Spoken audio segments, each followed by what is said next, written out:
Darjah 3 hingga kawasan kedai BNZ. Segi 4 sama.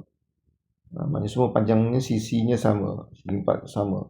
Sini sama, sini sama, sini sama, sini sama. Kalau sini 4, sini 4, sini 4, sini 4. Itu maksudnya segi 4 sama. Okey. Perimeter kawasan itu 208, hitung luas. Okey, luas kita dah tahu. Formulanya ialah panjang darab lebar. Oleh kerana benda ni semuanya sama, maknanya nombor sini, panjang lebar ni mesti nombor yang sama. Tapi macam ni nak tahu? Ini 4 kita bantai.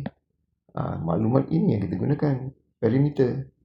Maksudnya, apa A sama dengan B, sama dengan C, sama dengan D. A tambah B tambah C tambah D. Jawapannya 208. Macam ni kita nak tahu satu ni. So, kita bahagikanlah dengan berapa ada sisi. 1, 2, 3, 4. Jadi, 208 bahagilah dengan 4. Okey, so tak boleh 5, 20, 8, 2.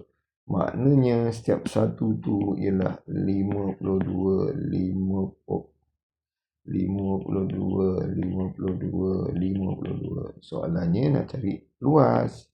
Cari panjangnya 52, darab dengan lebarnya pun 52. Dah, darabkanlah 52 darab 52. 4, 10. Sifar.